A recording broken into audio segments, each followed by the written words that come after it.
Now what's that camera doing? This is your two shots. It's a two-shot. It's a single onto here, a two-shot on you two, and then a wide here for everything. Okay. So no close-ups of us too? No. Yeah, no close-ups of me? Oh, Waris!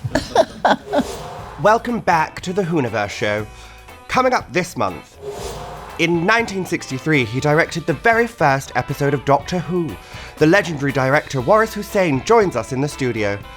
The Doctor's granddaughter, Carole Ann Ford, reunites with Waris to talk about creating Susan and where she is today. And as always, we'll be answering your questions and looking at more of your fantastical creations. Waris, thank you so much for joining us here on the Whoniverse Show.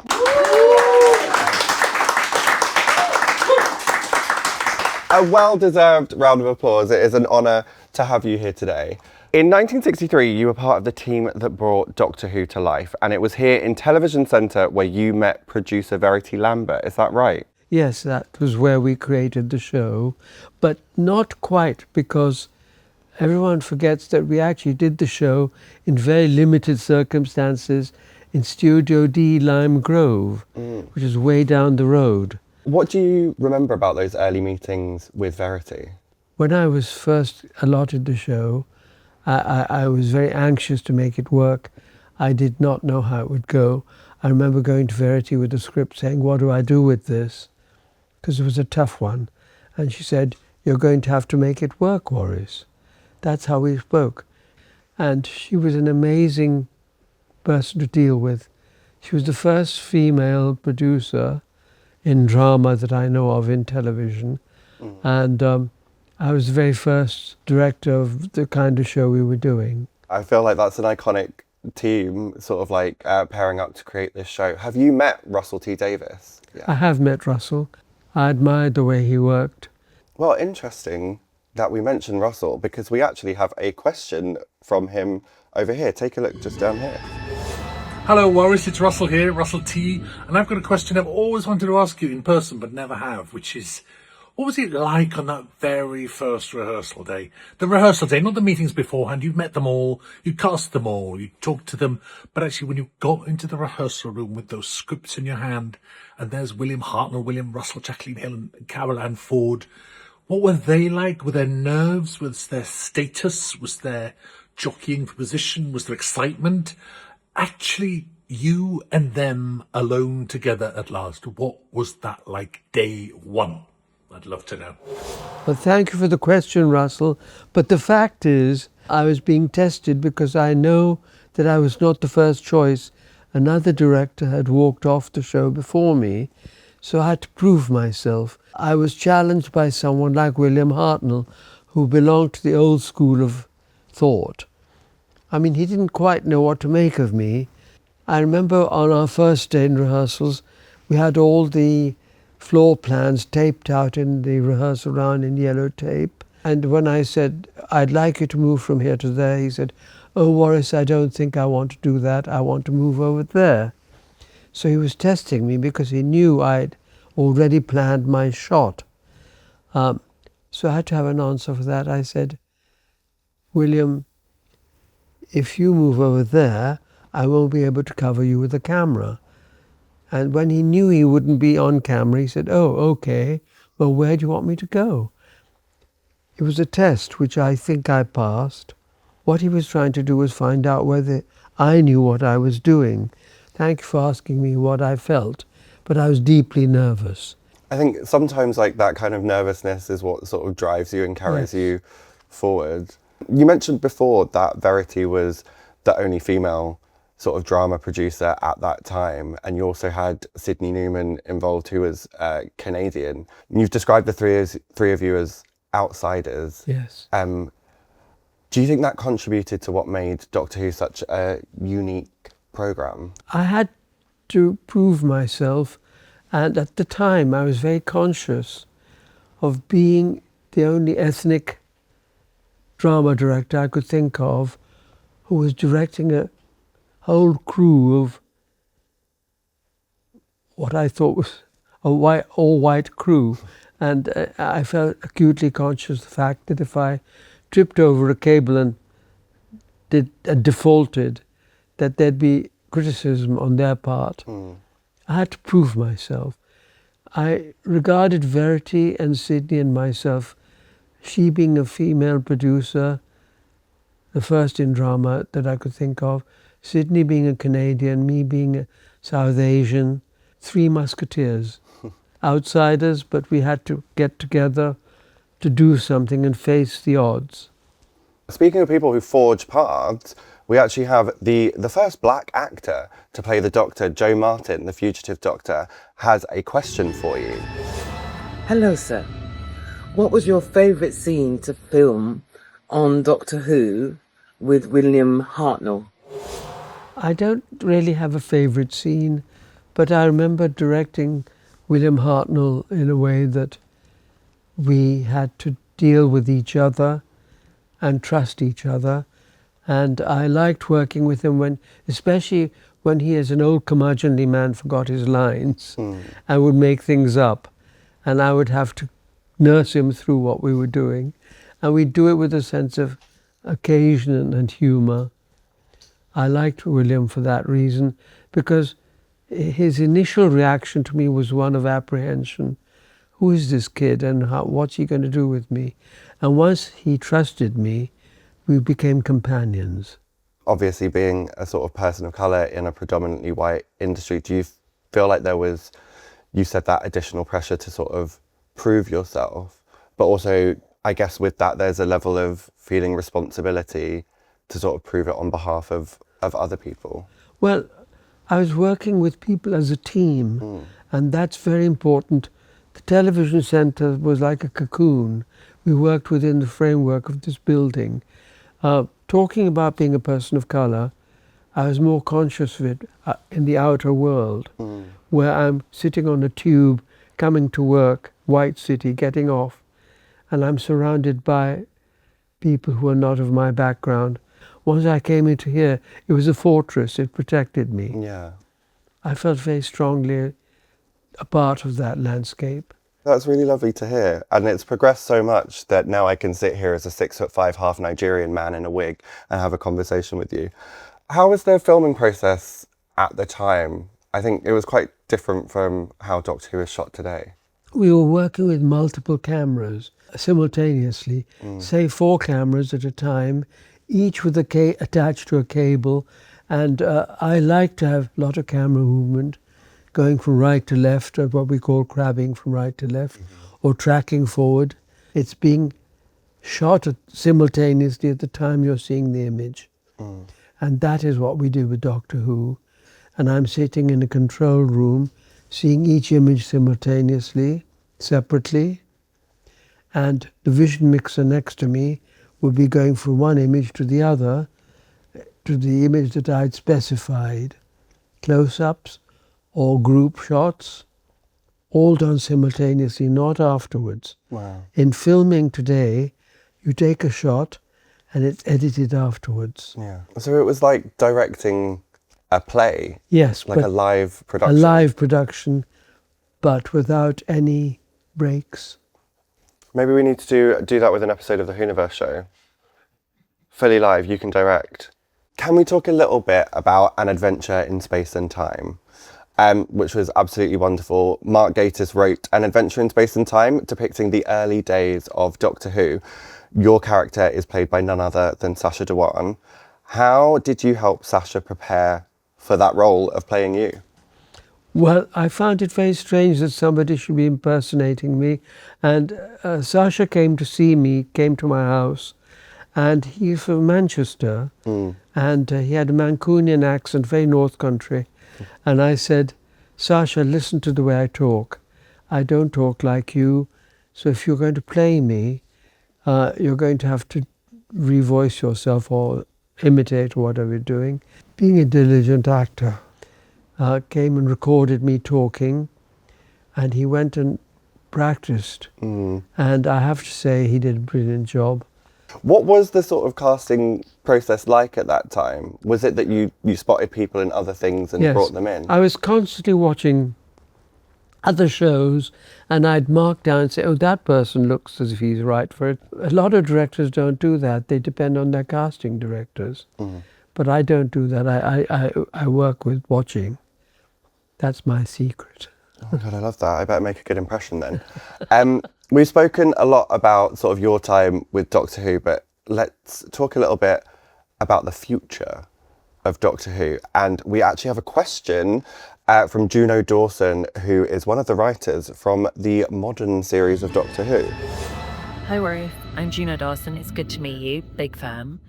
My question is, what is the one personality trait you think every Doctor possesses, regardless of who plays them? Interesting. The one personality trait that every Doctor should possess.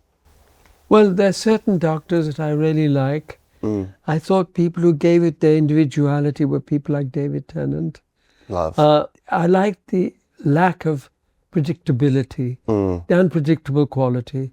And the whole point about Doctor Who to me is that you never know where he's going to go next. Yeah. You've spoken a little bit before about how Peter Capaldi's portrayal of the Doctor was a little bit closer to William Hartnell's. Out of the modern Doctors, who do you think that William Hartnell would have got on the best with? I think Peter Capaldi, actually, or some of the more curious ones like Patrick Troughton, who was also very eccentric. I loved the eccentricity of it. And Tom Baker had that quality, this unpredictability. I think William Hartnell would have gone on with Tom Baker, quite frankly, on a mental basis. Interesting. I think the eccentric element was there, and that's what was needed. I love that. I mean, like, you started this whole movement, like the whole thing, directing it back in 1963. How did it feel to you, sort of like sitting here today, knowing that there are people still watching Doctor Who, watching the Whoniverse show, and people still becoming fans and discovering the programme? You know, this is so long ago. People have grown up through this time. They become adults. I mean, the kids who hid behind sofas are now parents. And I wonder what they would think of the show now. Well, we have got another question for you from actor and writer from the Whoniverse, Mark Gatiss. Hello, dear Waris. Hope you're very well. Here's my question for you. We find ourselves at an interesting time in the history of Doctor Who.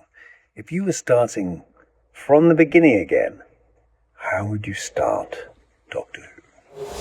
I think that's a very difficult question because I don't think I have thought of any way, a different way of starting it. Don't forget ours was a fog and a policeman leading us to a scrapyard where there's something like a police box standing there, and when you get to it, there's a humming sound. Now, this is in itself made up of ingredients that are made up of everyday objects. I think the mystery of how we should start is start with a mystery of a known object. We don't know how it functions. Take us into a place that an audience thinks they understand, but in fact that's not what it seems. I would take us into the world of the familiar and yet the mysterious. That's how I'd like to start. We've had some lovely Whoniverse show fans write in to ask you some questions, and our first one is from @that2vguy, who asks, what aspect of today's Doctor Who do you think is truest to the original vision in 1963? Doctor Who is a person in search for himself. There's a kind of isolation involved. Doctor Who is composed of people who find some kind of relevance because they are on their own, and this is a kind of consolation to them to watch somebody there who is also isolated. It's about isolated people in need of companionship.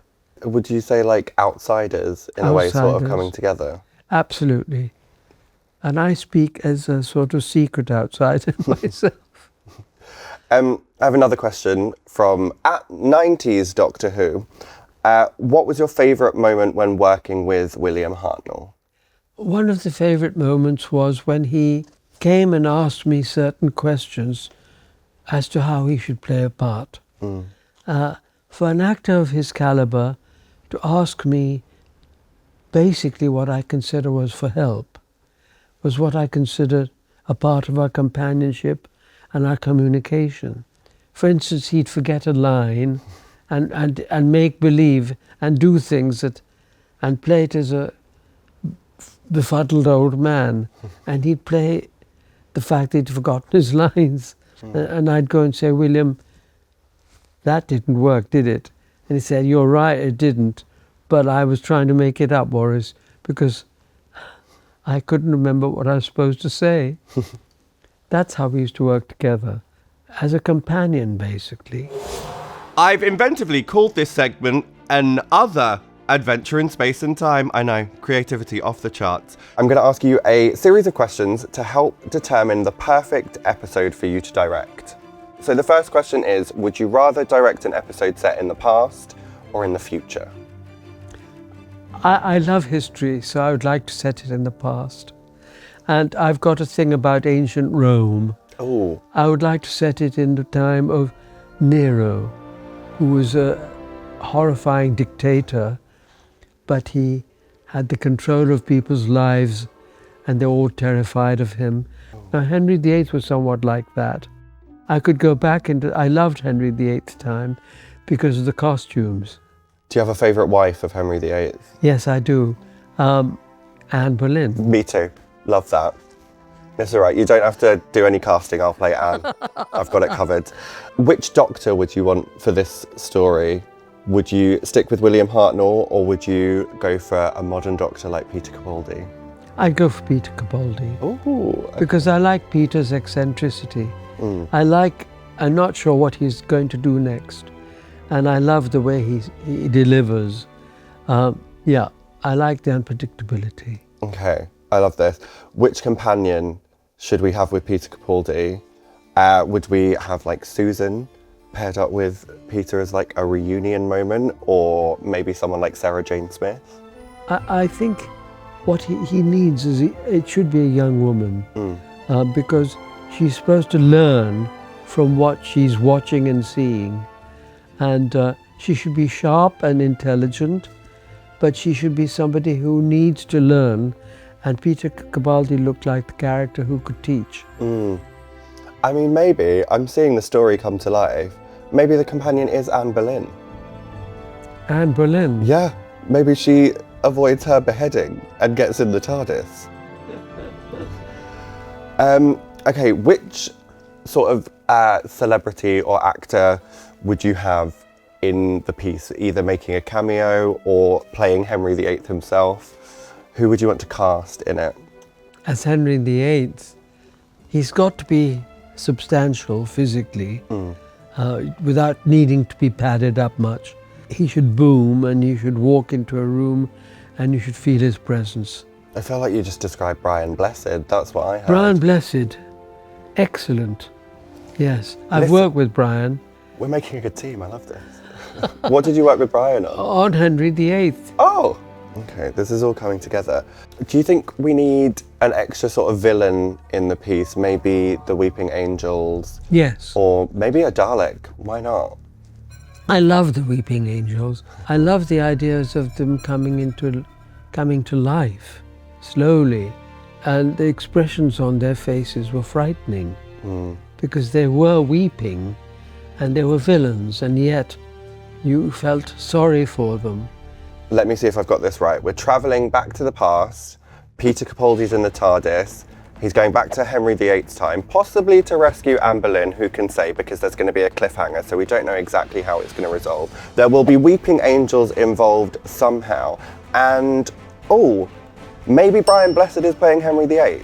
I think, did I get everything covered? Yes. Love that. I like it. I agree with you thoroughly. We need to write that down. Yes. I hear they're looking for someone to produce Doctor Who now, so maybe we'll get it in the bag with that one. And if we don't, we'll give it to Big Finish. Why not? Well, Waris, we've been speaking a lot about 1963 and the first ever series of Doctor Who, so it seems appropriate for us to reunite you with the Doctor's granddaughter, Susan Foreman. Carole Ann Ford is here in the studio, everyone. Iconic. Carole, thank you for joining us here on the Thank you for Whoniverse Show. asking me. Oh, No, of course, you were the Doctor's granddaughter. I was indeed, yes. Meaning the first ever companion of the Doctor that we saw on Yep. screen. Yep. And very possibly also the first ever Time Lady that we were introduced to as well. It's really wonderful to have you both sort of on this sofa together. yeah, it's nice to be together. Now you're reunited. What do you sort of remember about working with each other? Oh, God. Are you going to be honest?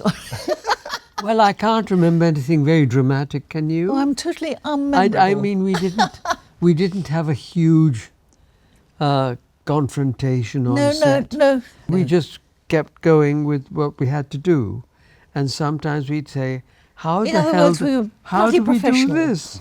How do we cope with this in the middle of nowhere?" And We had quite a few how do we cope moments. we're in the middle of the Gobi Desert and Studio D, Lime Grove, and we had to make it happen. We had to pretend that we were in the middle of the desert. But that was acting, wasn't it? That's what you call acting. That's what Waris, we call yes. acting, make believe. So I have to know, what was it like the first time you ever set foot on that TARDIS set? Oh, first reactions.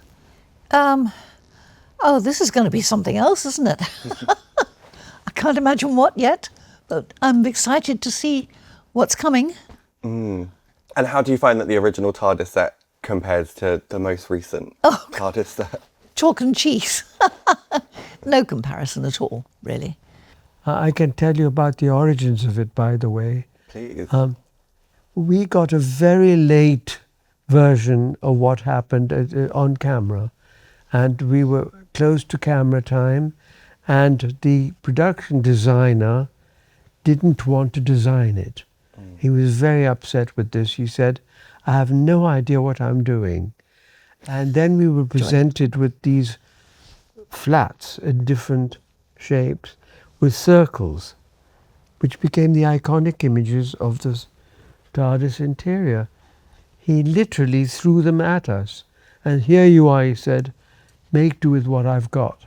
The cast didn't know that we didn't have a set. Did you? We did not have a set for the TARDIS. Oh, my God. And he suddenly presented us with 4 flats with circles on them. And we thought, what is this, for God's sake? And I had to make do with what we had, except for that hexagonal centerpiece, which was the electronic thing, which became iconic. He created that, but the rest of it was thrown at us. I'm just telling you because it became iconic in the end. It's ironic. Nobody actually saw what the ultimate interior of the TARDIS would be, which it became.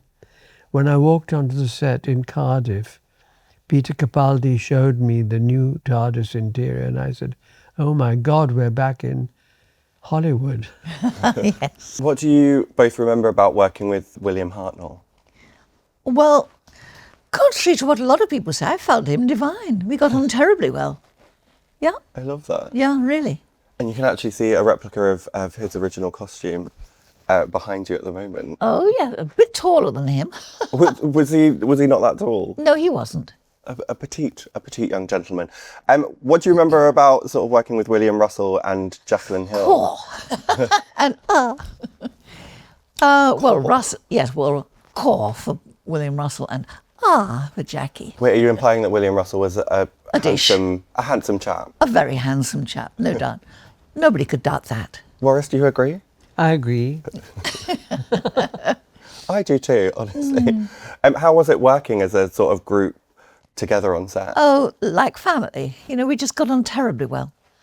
I don't remember any arguments with anybody about anything, actually, except me not being allowed to get a bit stronger. I mean, I wanted to give the Daleks a good old bash.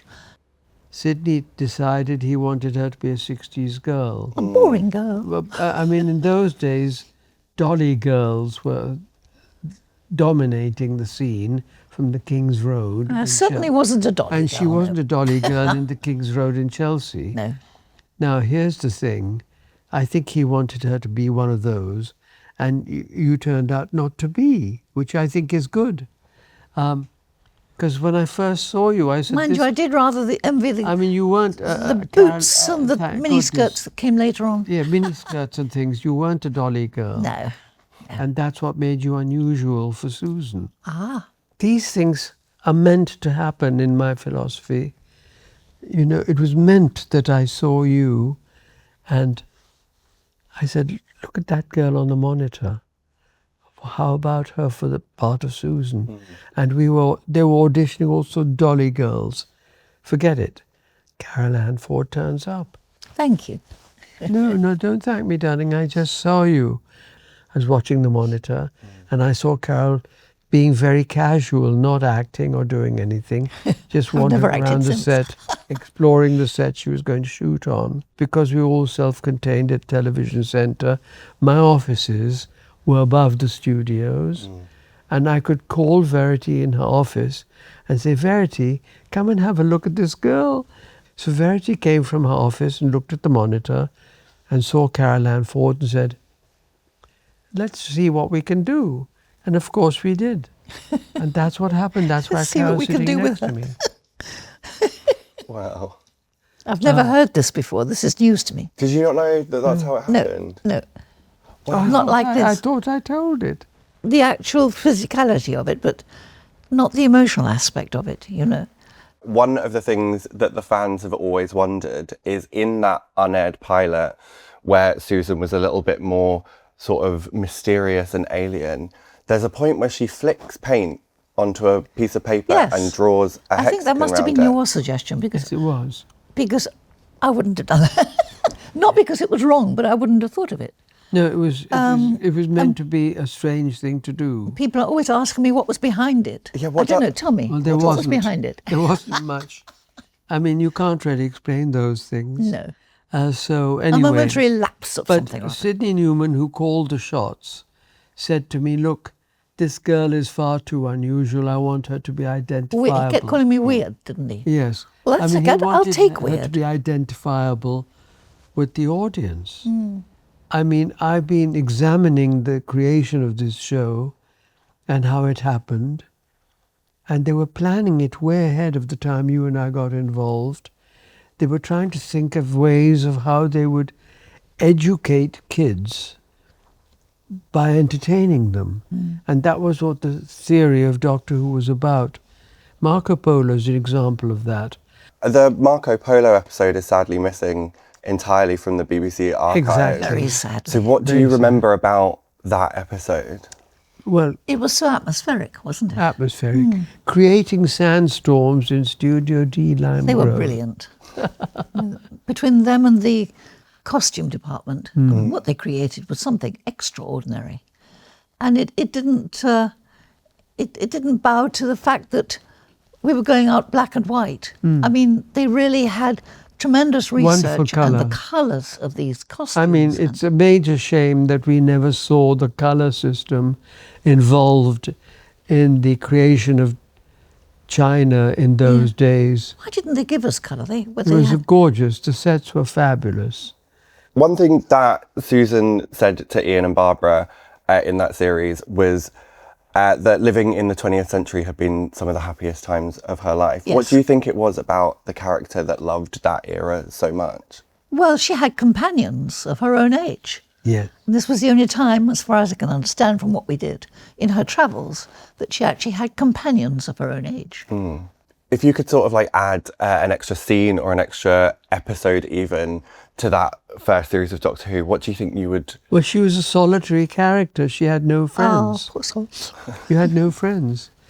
Except in Marco Polo, you became friends with Ping Cho. That's what I was going to... The Chinese answer to your girl. question was going to be, that's what I would have added. They became some further scenes with Ping Cho. A 15-year-old girl who says she's going to get married at 15 to a man she doesn't know. And you had a scene with her saying, "How old are you?" And she said, "I'm 15. She said, "I'm going to get married to a man I've never met." And for you, that was your character. That was amazing. That fired me up. Wasn't going to let her do that. No way. Do you think Susan would have taken her on the TARDIS to show her the universe? Absolutely. Yes, they were friends. It would have been they wonderful. became good friends. That would have been wonderful. I would have loved that. Would have been such fun. So I think the fans were very, very excited because we got to see Susan back in the Interstellar Song Contest. I will speak for myself. I was absolutely thrilled. And I know originally there was sort of talks about Susan having some sort of psychic abilities. Right. Which didn't come up as much in the classic series. Yeah, I was disappointed that it didn't actually, because I thought that would be a fascinating thing to do. Yeah. Do you feel like Susan, when she was communicating with the Doctor in that episode, was that Susan using her psychic abilities? Well, I think in the writing you can see it. I mean, that was the intention, yes. Between the two of you, if you could imagine a moment on screen where Susan finally, after all these years, reunites with the Doctor, how would you want to see it play out? Well, obviously very emotional. It had to be. Yes. How would it not be? And also, I think she'd be reprimanding him. Why did you abandon me? You promised to come back. Why the hell didn't you come back? You left me all on my own in God knows when times. You know, I met the most extraordinary hazard and I wanted you by me. I'm writing the script on it. Waris, how would you sort of want to direct that reunion? I'd make it kind of emotional without physical contact.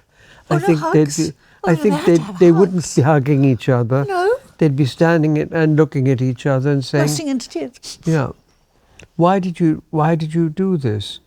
I don't understand." There's a lot of people wanting to search for their answers and not having them. I think there's a mystery involved in all this. Let's do it again your way. No, because, well, I always felt that there was a psychic situation. We never explored the psychic element of these people. I wanted to go not into their heads, but into their attitudes and how they related to each other. It's not all physical contact. We're all used to hugging each other in reconciliations.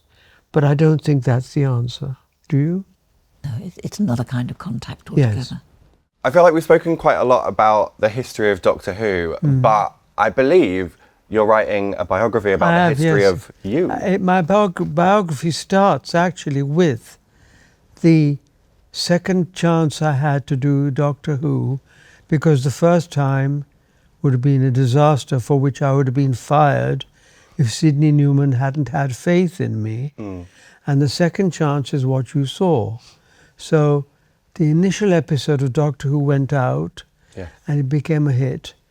That's the beginning of my career. And that I owe everything to. Thank you, Doctor Who. Love that. Thank you, Doctor Who. While I have you both here, I feel like, Carole, I am going to put you on the spot. And I was wondering if you wouldn't mind doing a little... A song and dance. I mean, if you want to. No, I don't Cue the music. No. If you wouldn't mind doing a reading of one of your sort of iconic moments in the series. Okay. I came prepared, don't worry. It's good job somebody did. This is basically Thank just you. me being very self-indulgent because I would like to see I you can act actually in read person, it. please, and thank you. Marvellous. Yeah, so this was a speech that William Hartnell did, which we now want to see you interpret it in your own way. Okay, are we ready? We are ready. Are we steady? Go. I want to belong somewhere, to have roots of my own. With David, I'll be able to find those roots and live normally like any woman should.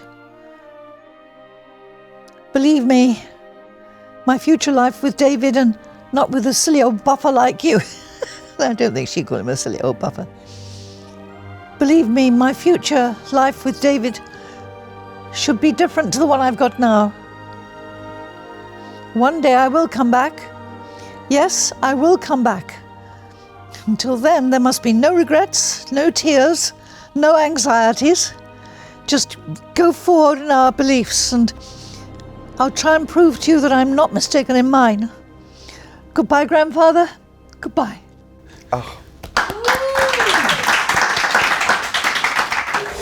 Waris and Carole are sticking around to take a look at some of the weird and wonderful things that you've been creating across the Whoniverse. I love this bit. Let's take a look at the first one.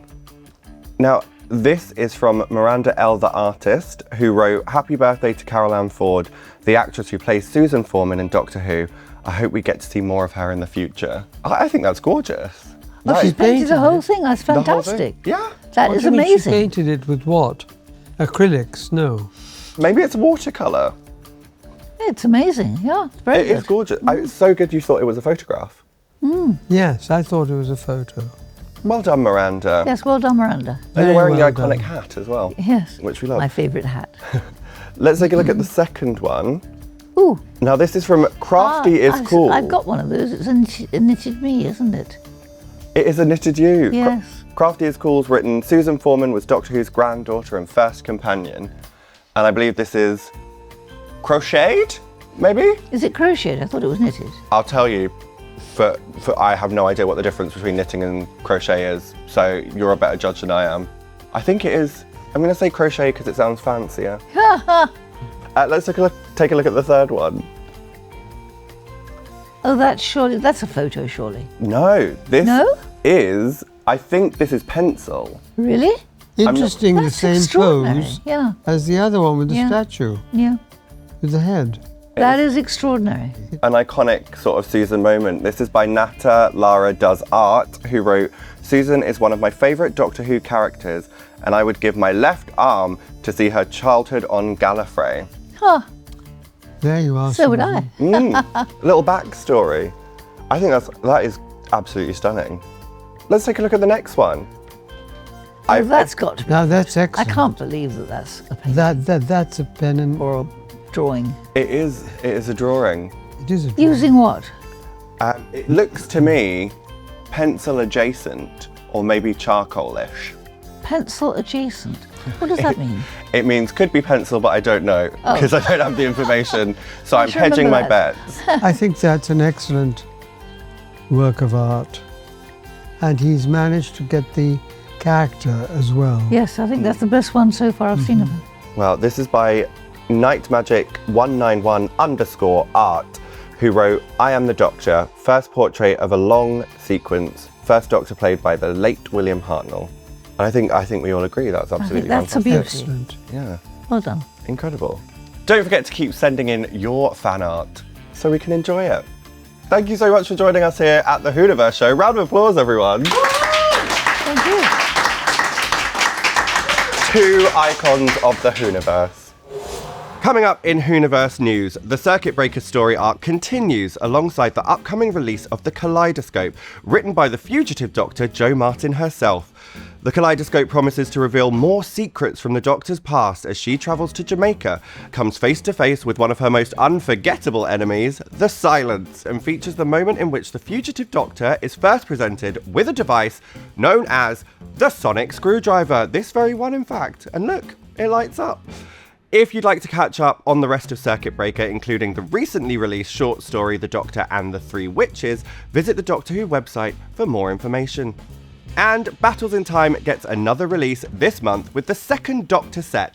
That's right, you can add the second Doctor, his companions Jamie and Zoe, and monsters such as the Yeti to your collection. The set releases on the 27th of August. And that brings us to the end of another month of the Whoniverse Show. Infinite thanks to the legends Waris Hussein and Carole Ann Ford for joining us today. As ever, keep your eyes on the Doctor Who Instagram page for your chance to submit questions for future guests. And don't forget to subscribe to the official Doctor Who YouTube channel.